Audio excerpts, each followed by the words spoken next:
Packing up here to get out of southern Colorado. The turkeys put the smack down on us. It was a brutal but adventurous couple of days. If you haven't seen the episode already, please check it out.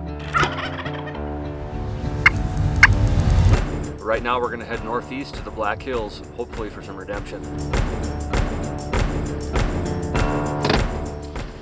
Just drove 9 hours from southern Colorado to hit our next turkey destination here in the Black Hills of South Dakota. We're in Rapid City. Time to clean up a little bit, regroup, and I'm gonna go pick up my friend Jesse from the airport. He's flying in from Georgia to join us to hunt turkeys in the Black Hills for the next 3 days.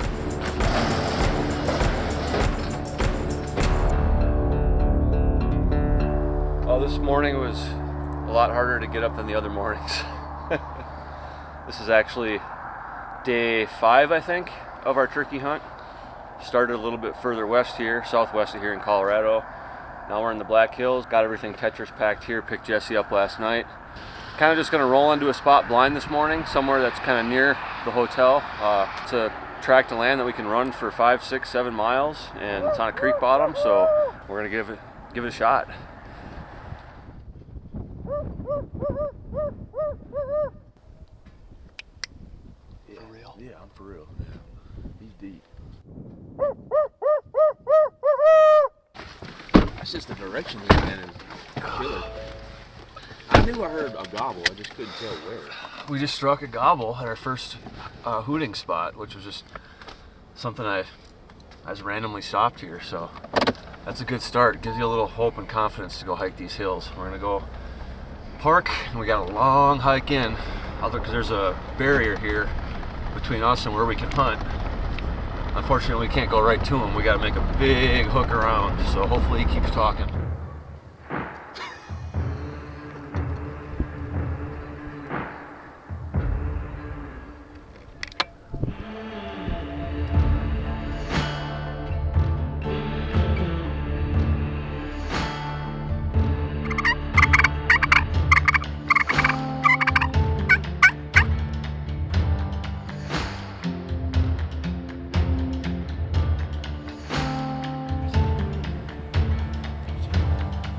Longbeards, all jakes. Those jakes ran off the longbeards. I had all the jakes come file by me at 10 yards, right down my gun barrel. I'd imagine we probably want to be right about here with a hen decoy down there, because they're probably not gonna want nothing to do with a jake. I seen him come waddling up the hill. I said, oh crap, here we go. Saw the camera lines for sure. They never like spooked or nothing, they just kind of like. So when you're hunting these western turkeys, a lot of time they'll roost on the bottoms, especially when there's cottonwoods and any sort of water source. Cottonwoods are just really good roost trees. They've got good protective cover down there. They've got water, because cottonwoods generally need some water.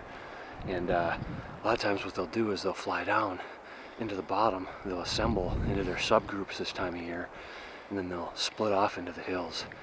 So in this case, you know, it could be a group of hens, a group of jakes, and then the gobblers all kind of split off and go do their own thing. Then they all regroup in the evening and go back to the same roost area. So hopefully that holds true for this roost. But anyways, we're gonna make our way up into these hills with the turkeys already, who knows, they're probably already a mile back up in here, but we saw them going up into the hills. And now we just gotta go try to find the right candidate.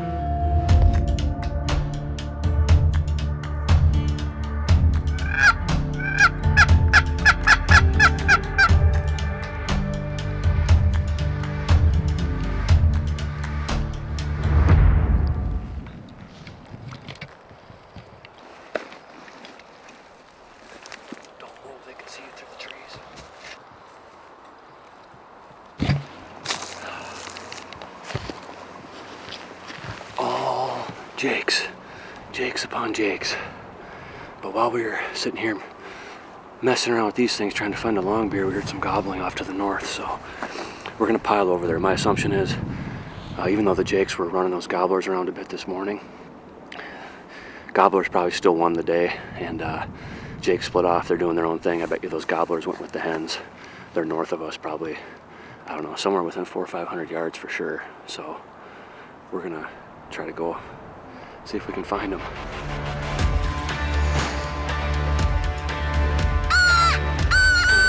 So Sure enough, right where we were set up this morning approximately, gobbler's back in there. That's where he wanted to go when we first saw him this morning. He was heading in that direction. When we had to drive the truck in, we kind of bumped him off, but he's right where he wants to be, so hopefully he's on the right side of the fence.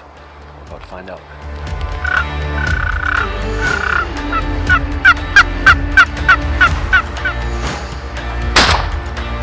Boom, baby! Black Hills Merriam's dreams come true!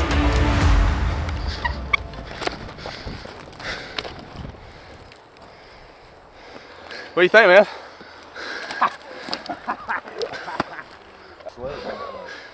A decade in the making. Last time I came out to the Black Hills, I thought I knew what I was doing as a turkey hunter. The truth is I didn't have a clue what I was doing. Saw 0 longbeards in 5 days. Drove 550 miles covering ground out here during that week. Never saw a longbeard. I mean, to have that monkey on my back for 10 years. Let's go. The old red dot sure makes life easier. Thank you very much, sir. So much confidence looking down this thing. It's just like once they're in there, there's no getting out. I want to take a minute. This gun right here, as you can see, it's well worn. The handle's all worn down. This gun has taken a lot of turkeys during the past couple, 2-3 years. When Savage put out this Renegade, I shot it for the first time when I was at the SHOT Show in Las Vegas. And I knew right away that I wanted to pick up a turkey model when one came out, because it just is such a strong, firm feeling shotgun. It shoulders perfectly. It's got just enough weight to absorb some of the recoil. It's got a great recoil management system. It cycles ultra reliably. This gun has been with me through some of the best turkey hunts of my life during the past 3 years, and a lot of gobblers have seen the grave because of this gun, so I really can't say enough about it. If you're looking for an auto loader, 3-inch auto loader, plug some TSS into this thing and let her rip.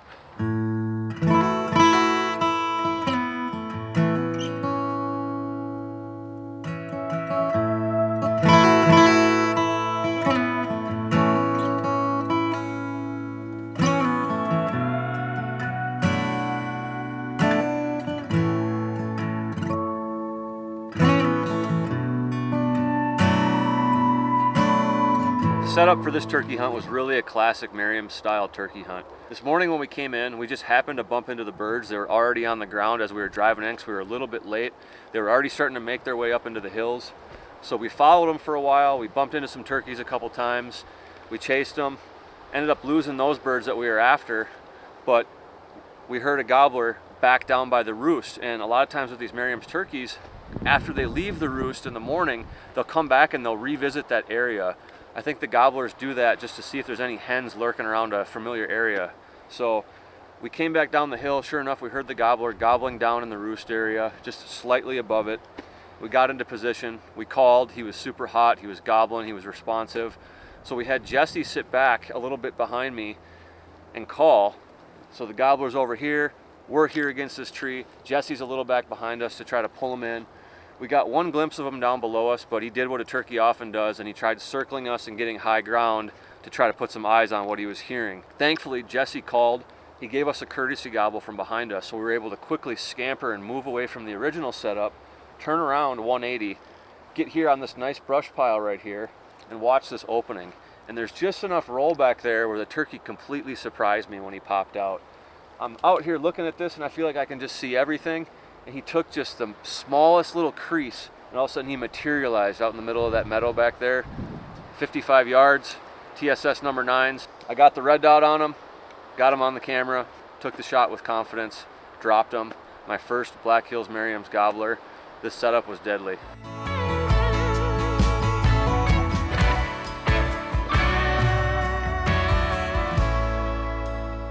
What's going on, Elm? Elmer Fudd here, and Jesse. Got my lucky hat on, and it paid off this morning for Josh. So we just went back to the truck, dropped Josh's bird off, got some lunch, hiked back up the hills here in South Dakota. Gonna try and strike a gobble. We got a large chunk of property here to work with that we haven't even touched yet today, so gonna just run and gun and hopefully strike one up. We've been slow rolling our way through the hills here, windier than heck. But kind of once you're in the valleys or the crevices, it actually projects, the calls project pretty nice. We just got to this kind of overlook of a bench, and Josh struck his pot call and we just got a gobble. So we got to descend down this pretty gnarly crevice here and get into this bottom with him, but struck one up mid-afternoon.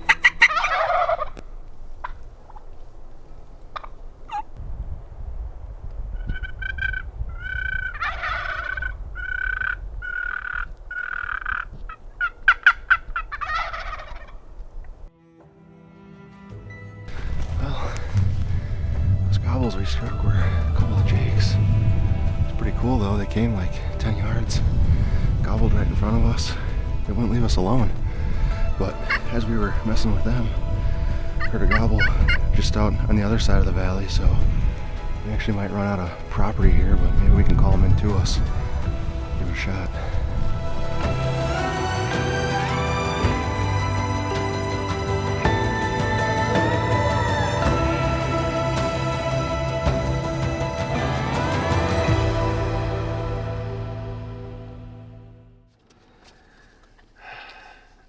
We're burned out. Turkey hunting's crazy business. It's 9:45. We probably gotta be up at 3:30, 4 in the morning. Just drove to a random dude's house. He's gonna let me put my turkey in his freezer. Only in turkey hunting would I be driving to a random dude's house an hour to put my turkey in his freezer. Put anything in his freezer. Completely delirious and demented right now.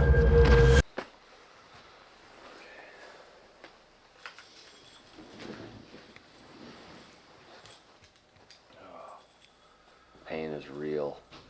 Definitely gonna get some sleep in the roost today, but that means we got a turkey roosted. We actually have 2 turkeys roosted, sort of. The one me and Jake power roosted last night.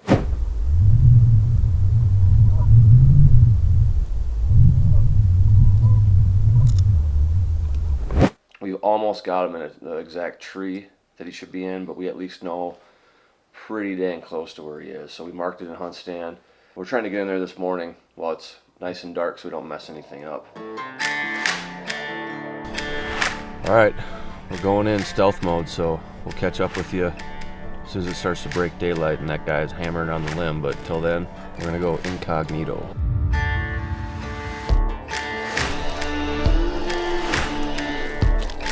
About 7 o'clock we got in here, nice and early, but maybe not quite early enough. We didn't get quite as close to the roosted gobbler as we hoped. So, I mean, he was hammering on the limb, hit the ground, gobbled once, and then went quiet, didn't respond to our calls. So we thought he might have worked into the bottom and just kind of working north towards these other birds we heard. So might go up top and kind of parallel him and hopefully hear him gobble at some point in here. They didn't fire up till like 7 o'clock yesterday, so hopefully we can find him.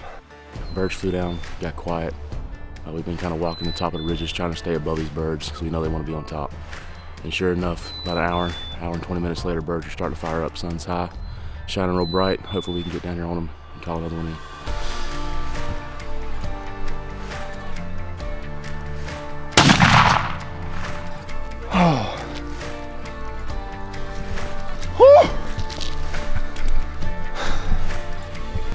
I think I'm gonna have a heart attack.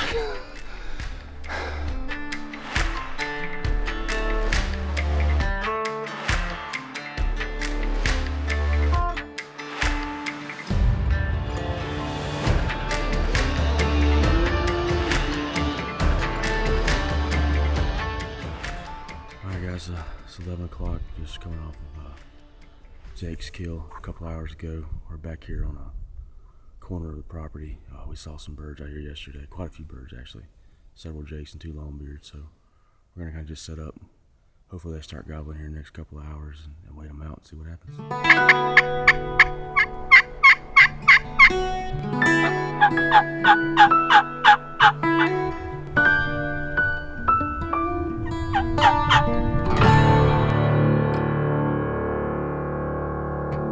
Just happened.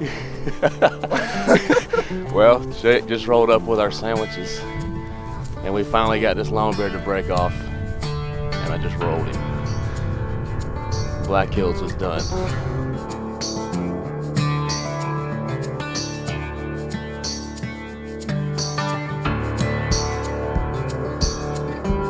It's been a heck of a week here in the Black Hills. Ended up with a bonus day, so we're just touring the countryside and gonna wrap it up here with trying to catch some trout out of a little stream. But thanks again for watching this episode of the Turkey Posse. We'll see you on the next one.